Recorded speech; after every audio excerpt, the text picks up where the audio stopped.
Hey guys, Big Dan Bates here at Bates Photography. I'm very excited to start the menu walkthrough.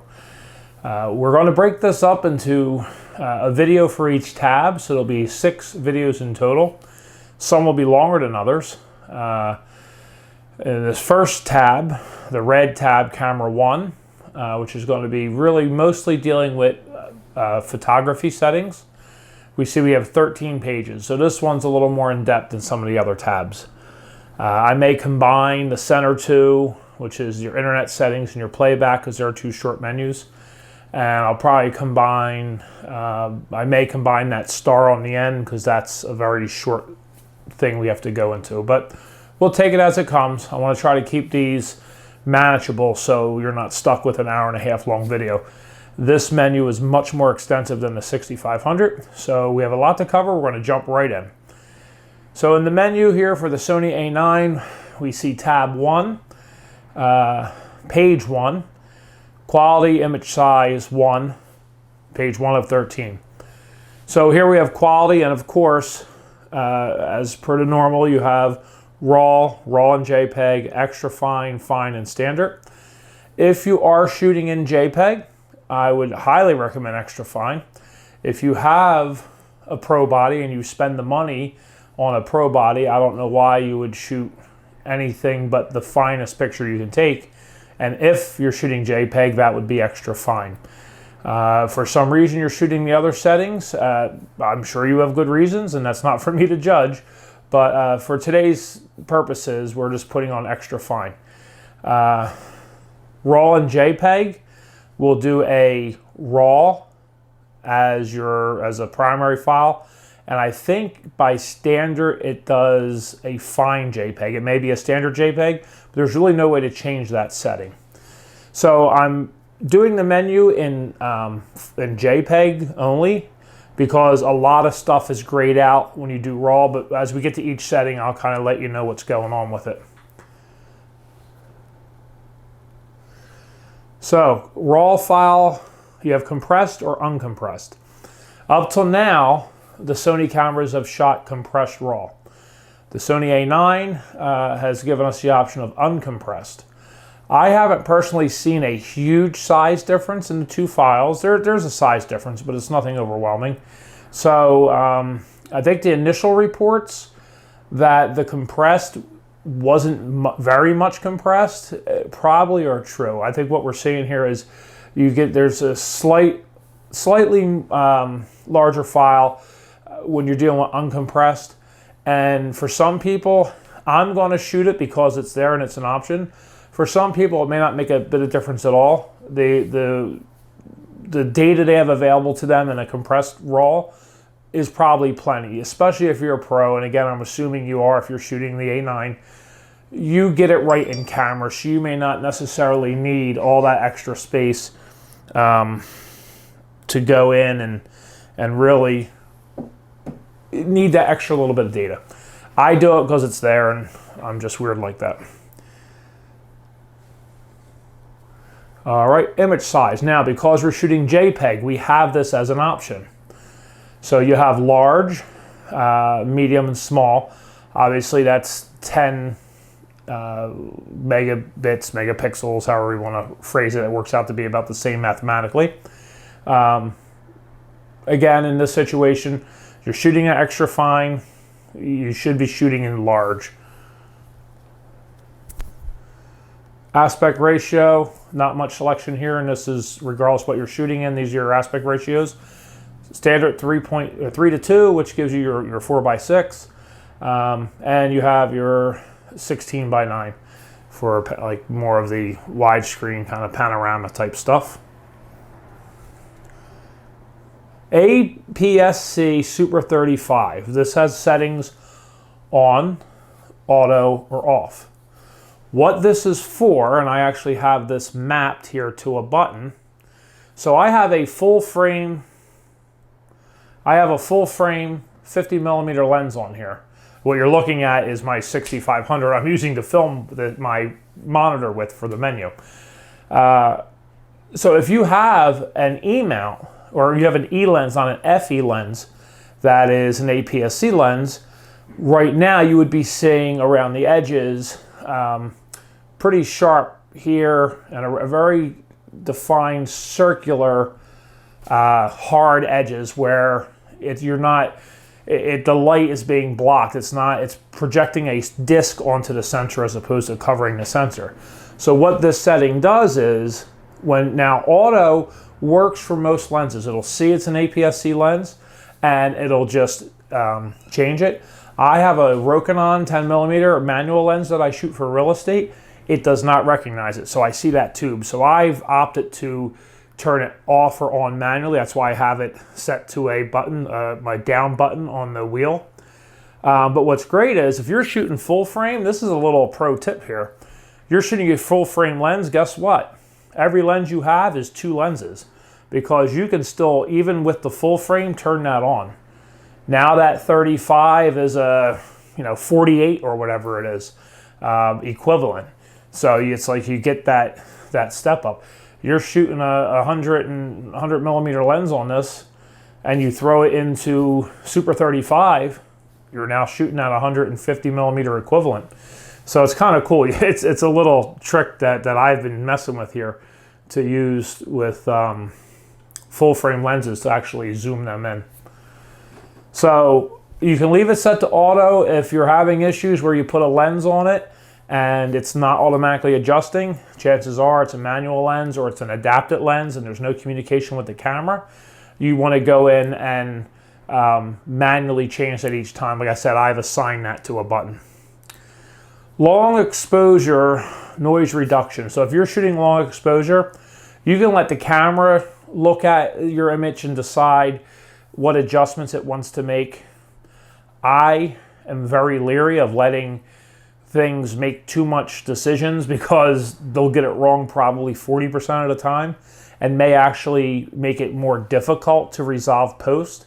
So in this situation, I leave it off, and I'll tell you another reason why I leave it off. You take a 20-second exposure with this setting on, you're going to have your 20-second exposure. Then it's going to lock the camera down, and your camera's going to sit idle for 20 additional seconds. It doubles your exposure time. If it shoots for 20 seconds, the camera then works on the photo for 20 seconds doing the noise reduction. I am very confident in Lightroom's ability to reduce noise. I do all this in post. I highly recommend, especially if you're doing long exposures for real estate like I do, that this setting goes off. If you don't have Lightroom, again, you're shooting a pro body, that's unlikely, but for some reason you're watching this video and you're using this for a generic Sony menu for some of the other cameras, you don't use Lightroom and you want to do a long exposure at the beach at sunset or something, you're welcome to turn this on, but just know you're going to have that additional lag before you can shoot again. Page 2, high ISO noise reduction. This is a similar setting. When you're shooting high ISO, you tend to get a lot of noise, and you have a couple of settings here: low, normal, or off. Now this only applies to shooting JPEG. I shoot RAW, so this isn't even an option for me when I shoot RAW. Having little or no experience with this, I imagine it's going to work similar, but certainly you're shooting high ISO, you're not doing long exposure per se, it's not really going to interfere with your continued shooting. Again, I would just assume do this in post with Lightroom, Photoshop, Capture One, whatever brand of software you're using. I don't shoot in JPEG, so this isn't an issue. If I did, I would turn that off. Color space, you have your 2 standard options, Adobe RGB or srgb, which I'm pretty sure that stands for Super RGB. It is a broader spectrum, so anytime you're working with a camera or anything that this is available to you, I suggest you set it to that. I had to change that, I think, in the 6300. The 65, I think it was set to sRGB, and the A9 came by default sRGB. Lens compensation. This is another one of those things where I trust myself and my software more than I trust the camera's interpretation of what it is I just shot. So shading composition or compensation, I leave on. Your options on all these are either auto or off. There's no on, auto, off, high, medium, low. It's either auto or off. Chromium aberration I leave on auto. Shading I leave on auto. Distortion compensation I have to off. It came by default that way, but if it didn't, I would have switched it to off. Again, I'd rather do that in Lightroom. And it's just one of those things where if you've been in Lightroom and you've tried to do auto transform or something, and it doesn't happen often, but sometimes your picture looks like some sort of weird, you know, Picasso painting or something. It's like barely recognizable anymore. Everything is stretched or warped. Sometimes the auto can get it wrong. So I just assume do that in post once again. On to page 3, self-timer type. Now, as in the overview I stated, a lot of the drive modes and things have been pulled from software and are now knobs and buttons. So when you set your knob to self-timer, whatever this setting is how it's going to shoot it.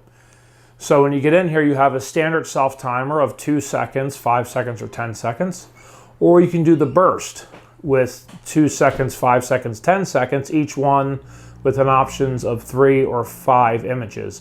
So what that'll do is where this may be beneficial, for instance, you're doing a group photo or you're trying to jump in front of the sunset. So you set your self-timer, you jump in, and you let it do, okay, a 2 second or a 5 second or a 10 second with 5 images.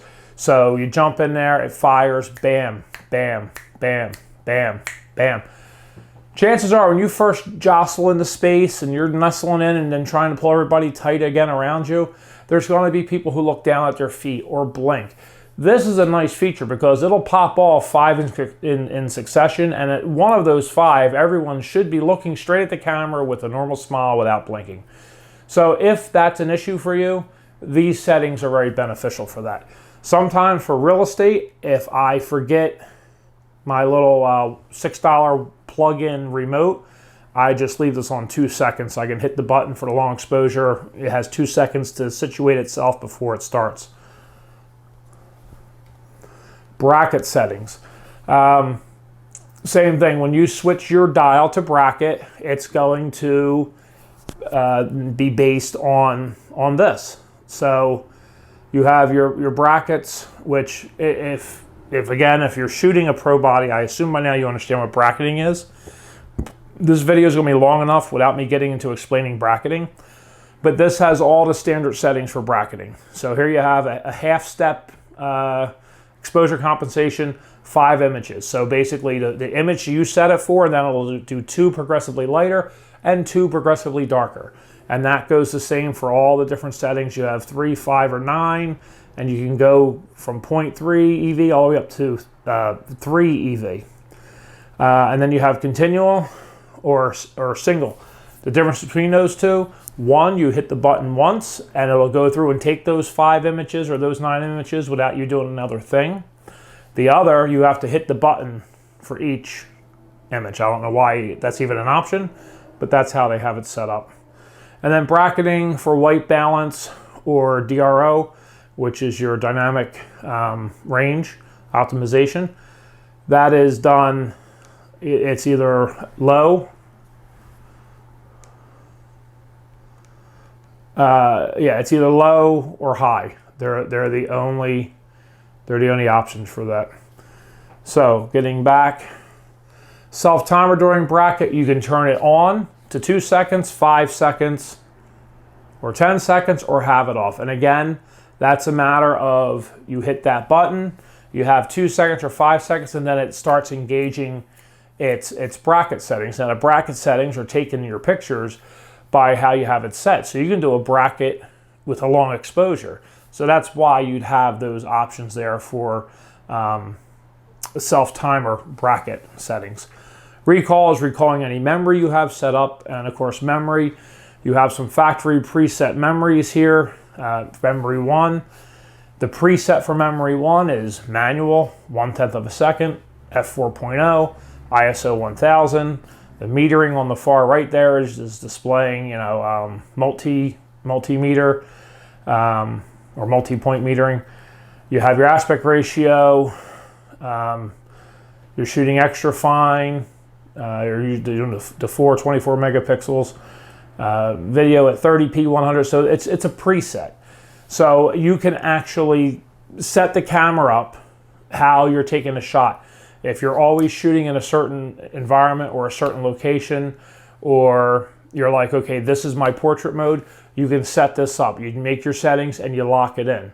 And there's a dial on top where your shoot style is, program, aperture, priority, shutter priority, manual, so on and so forth. You have 1, 2, and 3, which are your memory settings, which you can then go in and set them up. And then the memory recall is you just bring them back up that way. But again, on the dial, your manual, shutter priority, all that, once you get those set up, you can go in there and just by turning it to 1, 2, or 3, bam, all your settings are already set. I'm more of a do it on the fly. Each and every situation is a little different. It's going to need tweaking. It's going to need micro adjustments. I just assume adjust fresh every time. Okay, recall customer shoot set. This is basically another option for kind of a memory. It's sort of, it's more of a record than it is like a preset. So when you shoot, you're doing a shoot somewhere. You can set this that you want to, you're going to set all this up, what aperture you want it to be at, the shutter speed, drive mode, and you can set all this up and then save it. And then again, you can program a button to bring this right back to use it. It kind of is another way to do a preset. It's also a way you can save your settings to look back on. I don't know how actually useful this will be. Certainly somebody out there with more experience, probably doing studio portraits, things like that, would see value in this. For my applications and what we do here, this is something we'll probably never use. Okay, page 4. Priority set in autofocus single, priority set in autofocus continual. Basically what this is, you have balance emphasis, release, and autofocus.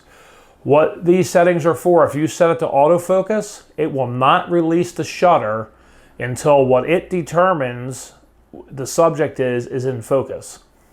Release prioritizes the release. So when you hit that button, whether your subject's in focus or not, it's gonna take the picture. And then balance emphasis, which kind of it waits until the autofocus settles in and takes the picture, but what it focused on may not have been what you actually meant it to focus on. I recommend basically leaving everything on balance emphasis on both of these, because there's times where what the camera thinks is my subject actually isn't my subject. That's the way I'm composing the shot, or I tend to shoot like through tall grass or through branches, and the autofocus doesn't really understand what it is I'm actually trying to get it in focus. So I just leave that on balance emphasis. I really don't know of too many people that I've ever run into that they've had to change that off of balance emphasis. But again, it's your camera, your art, your photography is unique to you. How you shoot it, your vision, your expression is unique to you.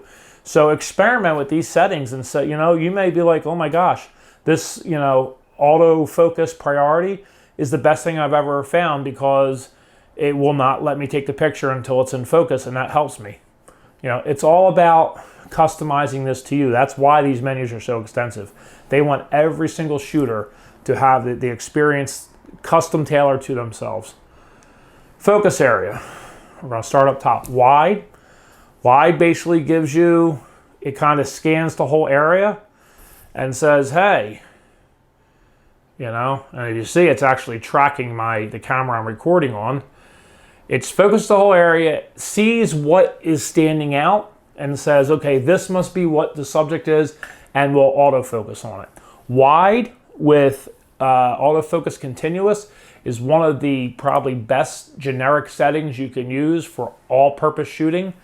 I wander from that formula a lot, but in general, that's a good shot. I'm holding down that shutter halfway, and it's actually tracking that camera, So, I mean, the autofocus on the A9 is amazing. I'm not going to get into that. This isn't a camera review, but it is truly amazing. So if we go back in here now, we have zone. Now zone actually will break the screen down into zones, and it'll look for the zone that your subject is occupying. You see here, it jumped right to that center. So it's saying that the upper center zone is where it feels the priority focus needs to be. So as I move it, it's tracking, but the tracking is staying. See how the box is pushing the tracking off the camera? It's staying in that zone. It's not tracking the camera once the camera goes outside that zone. This setting could certainly be beneficial. Again, experiment. It's not a setting that I use. For my needs and what I shoot and how I shoot, I tend to get weird angles on things. So it's 9 out of 10 times what I'm shooting will end up being outside the zone I first focused on it in. All right, let me get back in here. Center, simple explanation. Anything in that center box, that little gray center box, it's going to jump focus to. And it does a very good job with it. But that's it. The center is what's focused. It doesn't track anything. Whatever's in the center is what the focus is. Flexible spot. This is my preferred way of shooting. So you have small, medium, and large. We'll go into medium just so you can see. So again, you have that little gray box there. You can see it turn green when autofocus hits. Large, obviously, is about twice the size of that. Small is about half the size of that. I tend to use flexible spot small. So when I'm shooting through the players in a sporting event, or I'm shooting through the grass at wildlife, I'm shooting through the branches for an artistic shot of a bride as my wife's, doing the main portrait session. I like the small flexible spot. And the nice thing is, with the A9, having the joystick on the back, you can move that spot very easily. And when you take your shot, joystick clicks in, bam, it's right back on the center again. So if I move it, and this is any flexible spot, expand it, focus anything. Anytime where you're able to physically move where your focus is, you push that joystick in, and bam, it resets right back to center. Now you have expanded flexible spot. So, and again, you're looking at, it's a flexible spot, but then there's an area around it. So the center will light up, but then you get those little boxes around it, which when you focus on something, if I can get my focus to grab here, I'm not really in a good area for that. See, it kind of tries to track with it as well. And what that'll do, it gives you the small center spot, which is where it centers its focus, but then it looks around as a border. It looks around it a little bit and just kind of reads the focus around it to see if there's any fine adjustments that need to be made, basically. It's not a bad setting. I typically don't use it that much, but it's a good setting. Then you have lock-on autofocus. Now, the lock-on, as you hold it down, it'll lock, and as you continue to shoot, it'll track the best that it can. Now you have lock-on autofocus wide, which is a great setting if you're getting into lock-on settings. Again, the wide looks at everything, but the wide can sometimes get it wrong. Lock-on zone, lock-on center, lock-on flexible spot, lock-on flexible spot mediums, flexible spot large, expanded flexible spot, and so on and so forth. So if we go to center with this, okay, and it's focusing, and it's locked on, and it's tracking. And look, I can almost go all the way off screen, and that green box was still there. And look, as soon as it comes back on, it's tracking it. It grabbed it immediately when it came back into frame. It jumped right back on it. So lock on is a great one if you're doing again, sports photography, things where there's going to be a lot of motion. So there are your basic focus areas. I'm going to put this back on flexible spot because that's where I keep it. Okay. Funny thing I'll point out real fast, again, this isn't a camera review. I have been messing with this A9 camera for several days now. And I've been doing several videos. I actually filmed this entire video. It was like a 25, whatever, 30-minute video. I actually filmed this entire video already.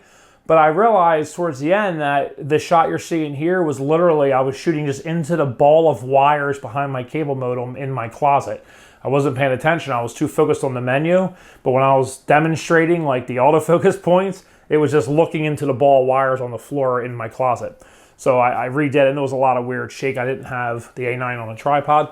Long story short though, amazing battery life. You see 38%. This camera has been on for hours and hours, and I'm only at 38%. And I'm gonna shoot this whole video, and it's still gonna have juice left in it. Moving on. Focus settings. This is obsolete. I don't know why this is still in the menu. So the focus settings, when you have like the medium spot here, I can use the little wheels on the front and back to move it, and then hit the trash can to put it to center. It's an obsolete setting because that's what the joystick now does. So they put a joystick in. I don't know why this setting's there. Okay, this setting. Okay, switch. This is a pretty simple explanation. Switch horizontal and vertical autofocus area. So let's say you're on autofocus zone or you set, there's ways, we'll get into that menu a little bit. I don't think it's a good option, but there's a way to set an autofocus area specifically. Or you're doing small flex spot medium, and you're trying to focus, say you want the focus to pick up the flag post coming out of the top corner of the building, the top left corner we'll say. Then you roll your camera over to portrait. So in theory, that autofocus spot should now be on the bottom left of the frame. Well, what this will do, if you turn this on and tell it to either the autofocus point or points and areas, however you had it set, will then move that point back to the top left automatically. So if you were you had your point over, say, a flag, I use a flag, I don't know why, a flag on the municipal building you're photographing, and it's in the top left corner, or you're shooting a picture of the American flag, and the field is in the top left corner, and for whatever reason you turn your camera to shoot a portrait, that spot's going to move from where it is now on the bottom left back to the top left. So it's back in that top corner, assuming that you're trying to frame the same focus point in the same manner. So I leave it off because I'm too fidgety. I'm always changing my settings nonstop, even between photos of the same person in the same situation. I'll oftentimes tinker. So I do everything manually. So I set this to off for me. Again, mess with it. See if it's something you like. Autofocus illuminator. Where did my menu go? Auto or off. So if you're looking into your camera lens, on the left upper part of the camera body by the lens mount is a little light there, and that shoots kind of that orangish. It's reading the light. It's trying to illuminate the subject to get its focus in point. That's what this is. You can either turn it off or leave it on auto. I typically have it on off. By default, it's on auto, I believe. Because some of the lenses I have are just large, and it almost interferes with that light hitting the subject to begin with. And some people don't like that orange light in their face after a couple hours of open bar at a wedding in a dark room, you know what I'm saying? So I leave that to off. So page 5 now, we have center lock on autofocus.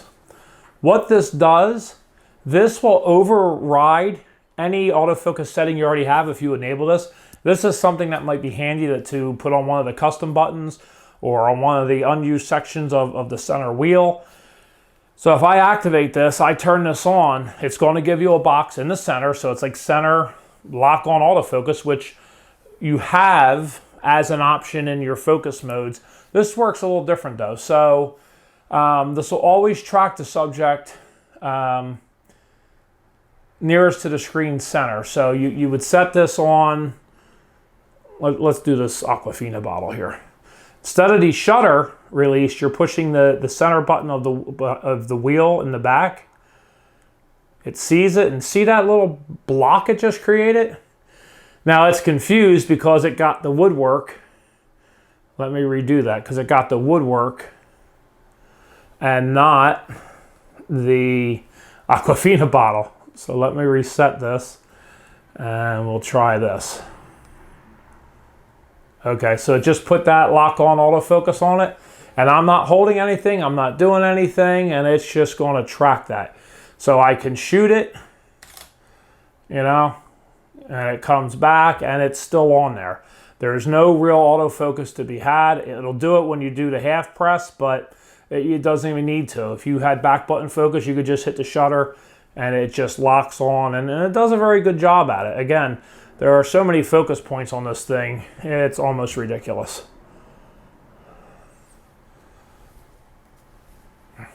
Turn that back to off.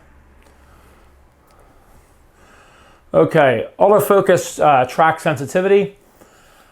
I've messed with this menu a little bit in the 65. I haven't actually tried it on the A9. The 6500, I've had some issues where like you turn it down to 1 and it's almost too slow, and you turn up to 5 and it seems to be too hyper. It wants to jump around and keep switching subject to subject, or it overshoots. I think 3 is fine. These things autofocus amazingly well, especially if you have newer glass on them or glass that you've maybe updated the firmware on. It is amazing how well and how quick they autofocus. I see no reason taking this off of standard, but again, see what works with you, what works with your glass, what works with your shooting environments or your lighting.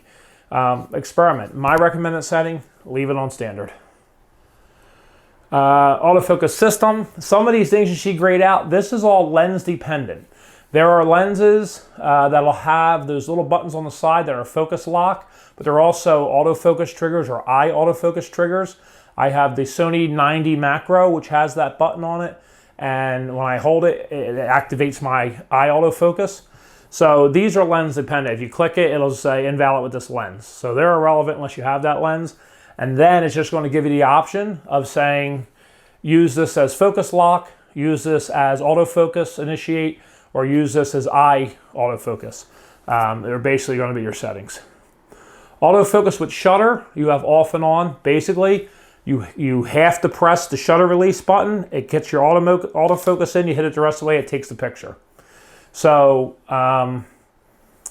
if you turn that off, you do not get the autofocus. It's just a shutter release. And why you would do that is if you were doing back button focus.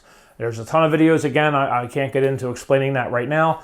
Back button autofocus, you basically program a back button to be that half press, and then you do your focus that way, and then this way you can hold that focus and keep hitting that shutter, the shutter release, and it prevents that from continually trying to refocus every time you hit that shutter release. It's actually a very handy feature, again, for specific shooting situations. But in general, you'd want that off. You want your autofocus with the shutter, unless you are a person who continually uses back button focus as your standard. You would want that on. Pre-autofocus, what this says is, the minute the camera sees, your options are off and on. I'm sorry, I should have clarified that.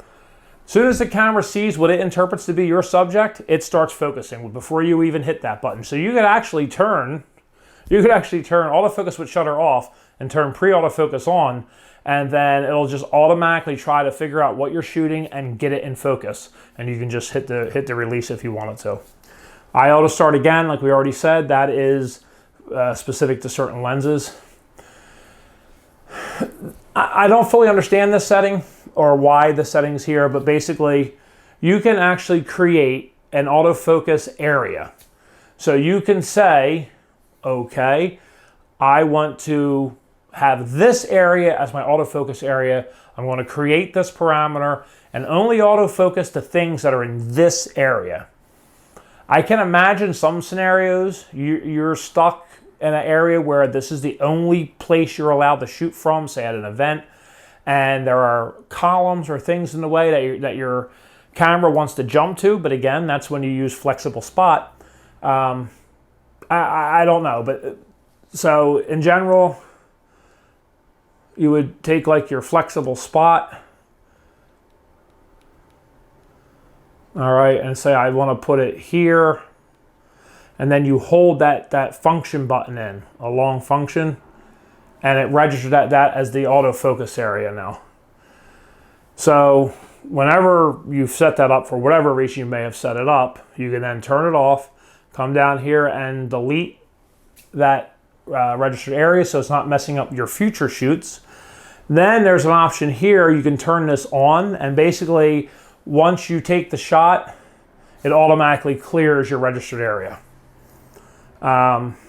Display continuous autofocus area, that's you get the you get, I don't know why I even have that set on, but that is, I believe you get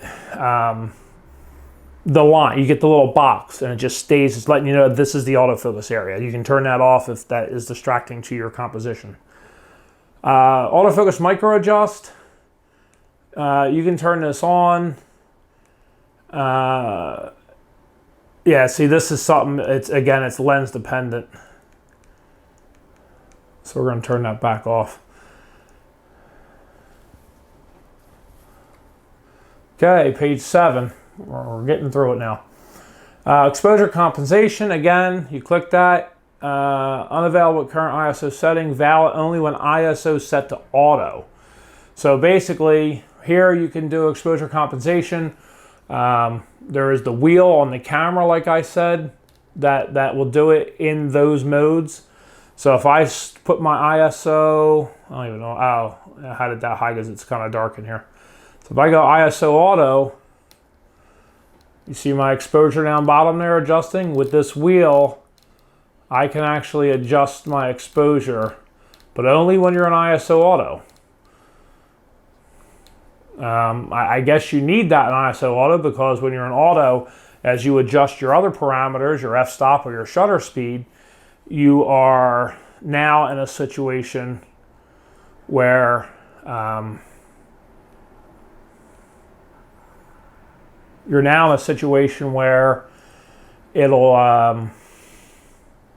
the ISO will then automatically change where you were with that.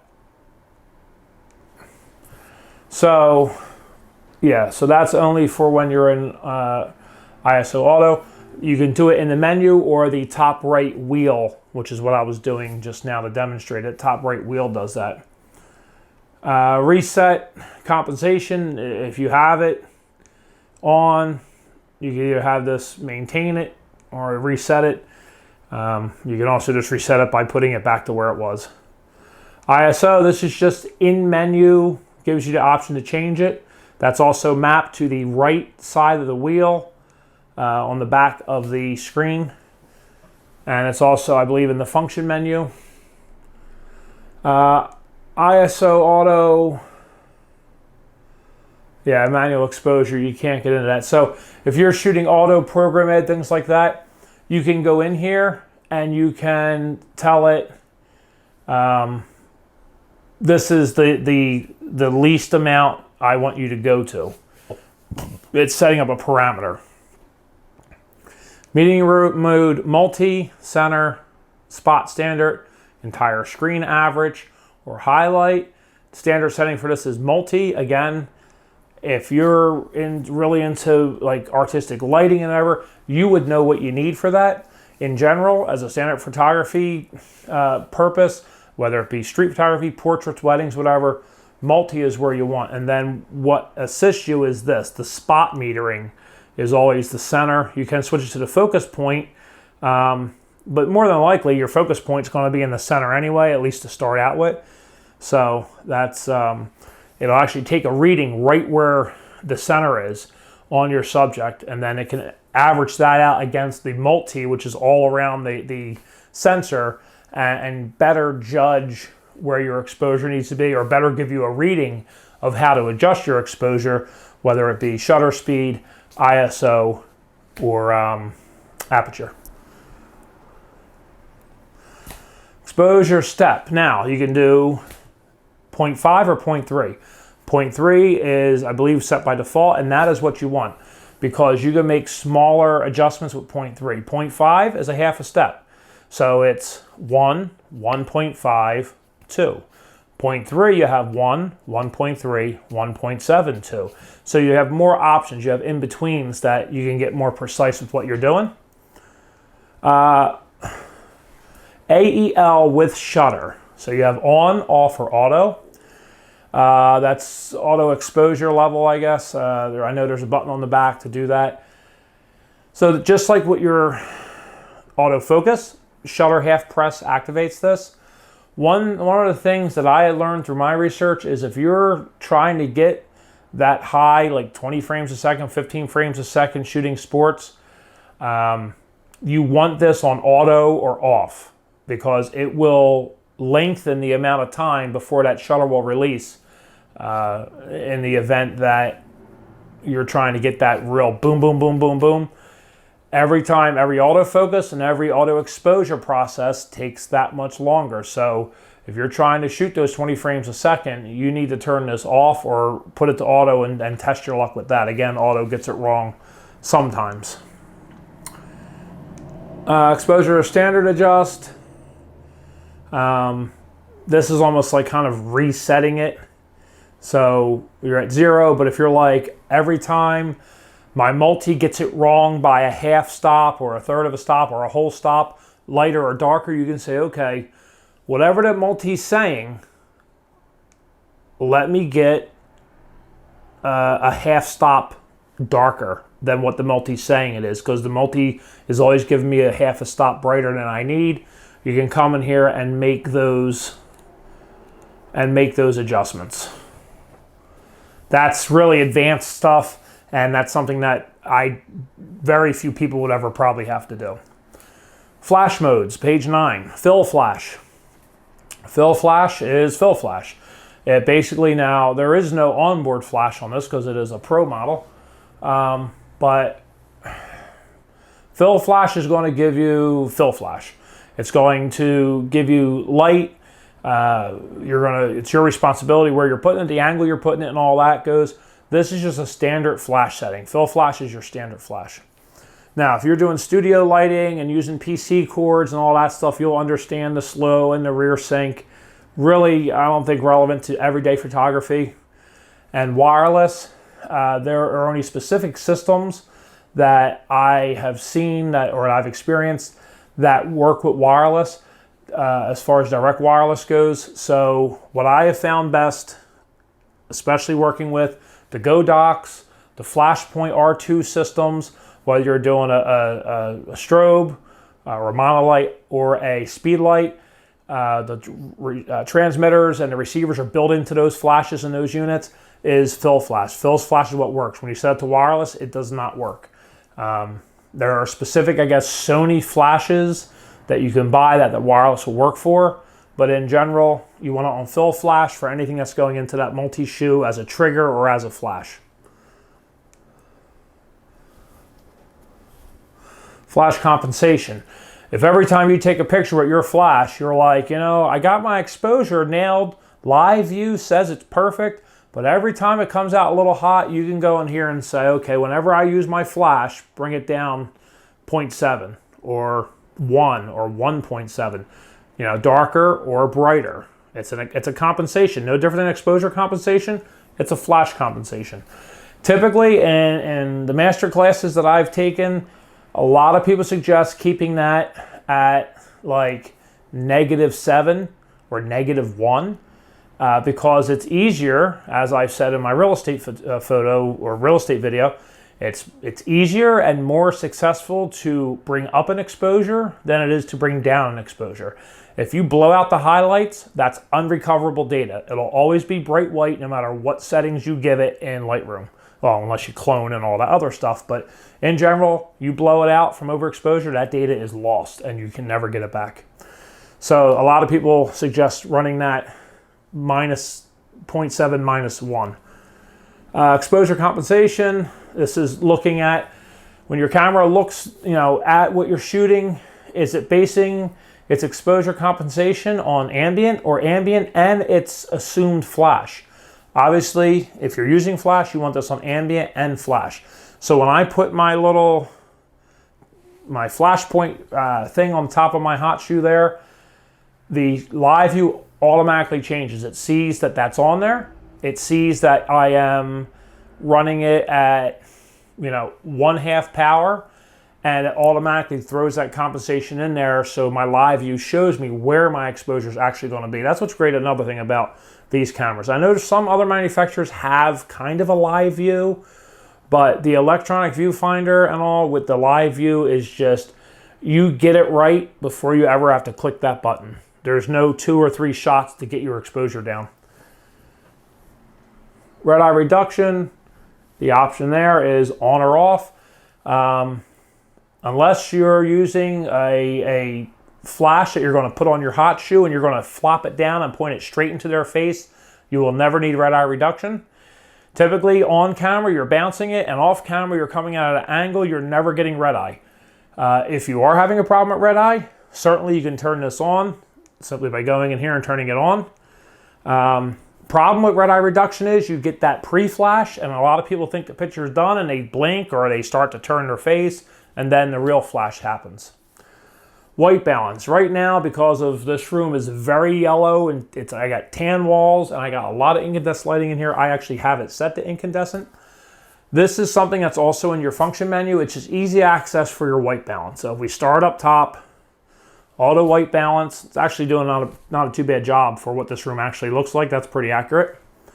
So that's your auto. If you're in daylight, if you're in the shade, if you're in cloudy. Now again, everything here looks extra yellow than what it'll look like if you're actually out in cloudy weather. It's because the room has a very yellow feel to it. Incandescent lighting, which brings the room nicely down. Fluorescence warm white, fluorescence cool white, fluorescence day white, and fluorescence day light.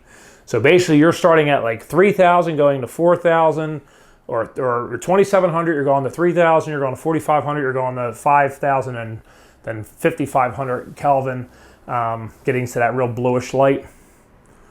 White balance for flash, underwater, auto, which also is doing a good job for my room. Kelvin, so with the Kelvin, it's a manual, you're telling it what to do if you know your kind of thing here. So you flip it over and you can actually adjust it up or down, warmer, colder, however you like it. Tell you, for me right now in this situation I'm in, I'm going to say about 34 is good. Then you have your customs, which you set simply by doing this. So you come into set, you hit it. Now there is a circle there. So if I come over here to my desk, I got this dead cat sitting here. You want those like neutral grays, you push that center button on the back. It reads that neutral gray and it tells you, look at that, 29K, it's saying, the way it's looking and seeing my cat, I guess it's on a brown desk, got the tan wall behind it. It's saying its recommended white balance is 2,900K. Currently, I'm at 34. I hit that center button again and it registers it at 34. So that's actually a little cool, but that's doing a good job. I mean, that really picked up this room pretty well. Now, I want to go back in. I'm going to leave it there for now. That's not too bad. Priority set in auto white balance. Standard, it's reading the ambiance of the room, the ambient, and the whites. I haven't messed too much with these. I get what they're trying to do. It's looking specifically for whites. It's trying to take into account the ambient light coming in, sunlight or whatever, your incandescent lights, fluorescent lights, but that's what all those other settings are for. And then standards. So, I want to put this to white. And then I want to put this back in the auto white balance. Oh yeah, look, so now this is auto white balance white. So instead of being standard, it's now auto white balance white. And you know what, it's doing a pretty good job. I will say that, it's doing a pretty good job.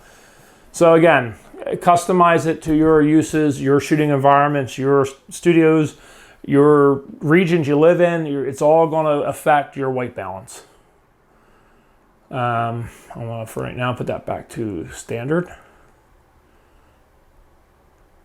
Yeah, I'll put it back to standard just so it's there. Don't mess up my shoot tomorrow. Okay, dynamic range optimizer. You can have it off. You can have it on auto. And unrelated to dynamic range whatsoever, well, not really. Let me take that back. It has everything with dynamic range, but not as far as turning on the optimizer off or on. We have auto HDR. So auto HDR is going to just, it's something that you take it. So I'm in auto HDR. If I do this, it just took 3 shots, one at my current exposure, one at the higher exposure, one at the lower exposure, and create it in HDR. I don't know where all my pictures were there.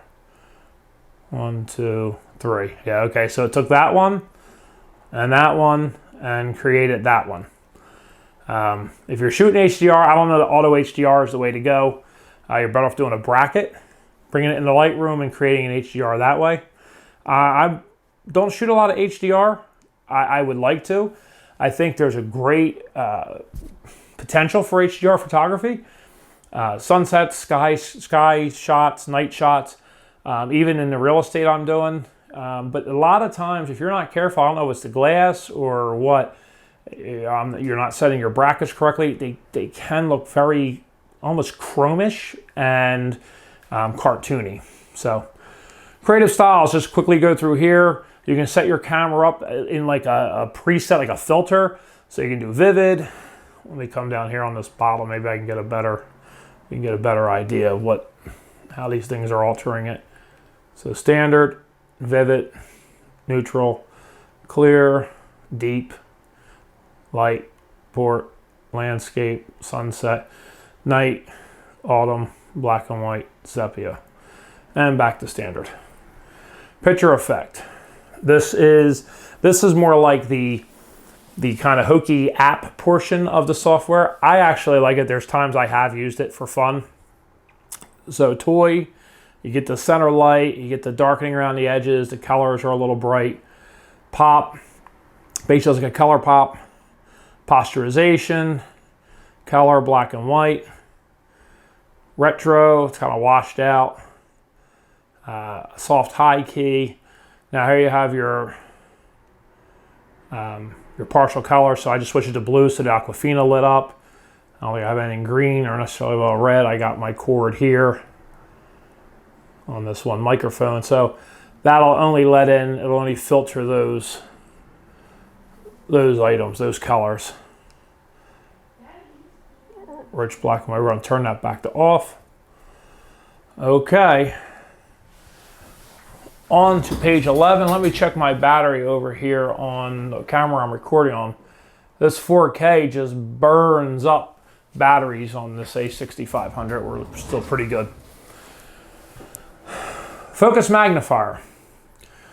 Focus magnifier, you can trigger that and, okay. Let me take this out of continuous. Okay.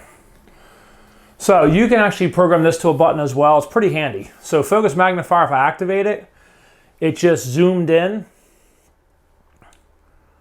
And you can have autofocus in focus magnifier as opposed to focus assist in manual.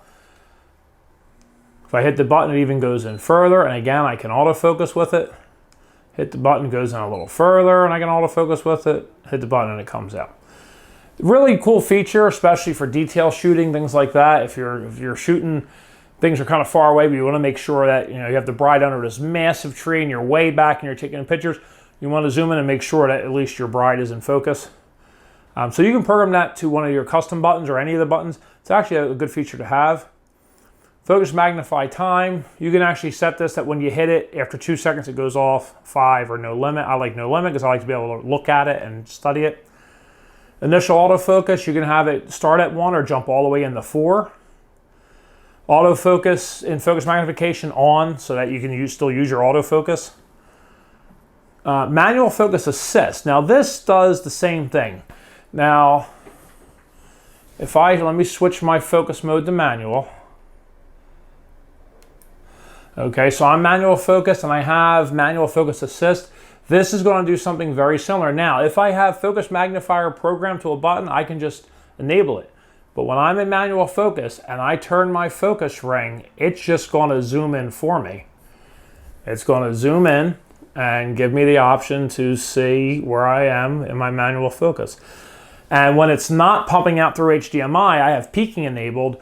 That would all be covered with red dots letting me know, like intense red dots, letting me know that I'm in good focus, although I'm only on the perfect focus right now. It's probably a little better. I'm a little bit away from the monitor I'm recording on, so looks pretty good to me. Peaking level again. Let me switch this back. Okay, peaking level. Peaking level is, you can set this to off, low, medium, or high. I use medium for my real estate. And you can pick your color, white, yellow, or red. I pick red because it's the most obvious. You can't use white peaking when you're shooting against white woodwork or white walls. This is great. So when you're manual focusing, it's like I explain it as a wall. You figure your field of focus is a wall. Your focus moves as one wall, forward and back as you focus. As that focus field, as that wall, that plane of focus hits an object and the object comes in focus, it turns red. And if it's like a round object or an object with dimension, you can actually watch the red wrap as the plane moves across the object. You see it cover the front, kind of break, go down the sides, and then leave off the back.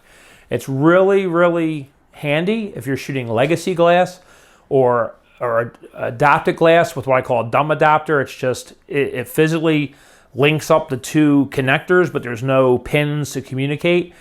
This is a priceless feature. So I highly recommend experimenting with it. I see it on my camera, but for some reason, and I'm not real sure why, peaking does not travel through the HDMI to the monitor that this other camera is recording. So I can't demonstrate it. Google it if you're unfamiliar. It's a wonderful little tool. Last page, and one of the most important, face detection. You want face detection on. It comes by default off. You want it on. And what will happen is if I swing up here to Master Usui, it recognizes his face. Well, I'm on a really goofy angle right now, so maybe that's not the best way to do this. But it'll recognize his face. Maybe I can move my camera here, and there it goes. It'll recognize that's a face, even on a print, and put a box around it and actually try to track it. Wonderful, wonderful tool to have. And in fact, part of that is the eye autofocus. So the eye autofocus, you see the little box trying to go over his eye. It's a flat painting and it's not even clear. It's actually a grayscale kind of a binary image. So that's perfectly focused on his eye. Great thing to have. Where it really can come in handy, you're shooting weddings. I always go to the bride as an example because who tends to be the most picky person on the wedding day? Possibly sometimes out by the bride's mother is the bride. And with this, you can register faces. So I can come into facial registration. I can do this. I can have my bride while she's getting ready before the wedding. I can go up to her. I can shoot that. Her face is now registered. Let's see, maybe I can get Master Usui back in here again. Uh-oh. Oh, the HDMI wire wiggled. I'm sorry. It'll be back in a second. There we are. So I can come in here. Yeah, see, it didn't recognize his face yet. I got to get it to where it recognizes him as a face. Yeah. Dean Winchester, it's not going to work on. Anyway, you saw that little box that appeared around his face. What happens is it sees the face, it registers it, okay? You can register up to, I think, 10 faces. And whatever order you have them in, you can change them around. It'll set priority to that face. So the bride and groom, if you have bride number 1, it's always going to autofocus on the bride's face before anybody else. It gets that focus right above all else. So if the groom's slightly out of focus, it doesn't care. You told it the bride was more important. You put the groom second, the parents third and fourth, fifth and sixth. You put the best man at 7 and the maid of honor. So now you're shooting a picture and it's a group of people at the bar. It sees the best man and no one else. So even though he's 8th on the list, bam, priority focus on him. It's a great feature. I think really key towards weddings or special events, the birthday girl, things like that. Anytime it sees a registered face, it will recognize it, and depending on where they are in the rankings and depending on who's in that group, it'll set priority focus to that person. Pretty cool. And that's going to do it for this section. I think I ripped through that pretty quickly. If you have any commentary, please leave it below. If you need more explanation or a better example or a reference to somebody video that can help you understand one of these settings more, please comment or contact me. If I was off base with something and you have a better explanation or a better reason why a setting is actually useful, please, I'm open to that. Comment below. Let the world know. You know, this channel is here to try to help people. And if you can give information that I was unable to or I failed to do, please do so. Again, this is one in a series of videos. Well, actually, it's two. The first one was the camera overview. And a series of videos where I'm walking through this whole menu. You have to pay for this stuff usually. I did it for the 65, and you know, I had to pay for that class. I learned it. I learned the menu by using it, and then I made the video because a lot of people ask me about the settings. And not everybody has $129 to go into Creative Live and get a fast start video. So we did it for the 65, and I'm very excited to be doing it now.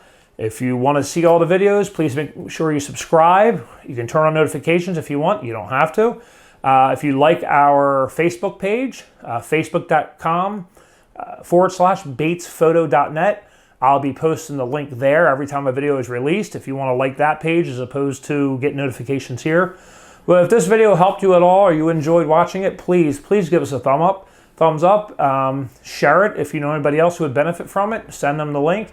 And if you'd be so kind, subscribe. We don't spam. We're not posting videos every day.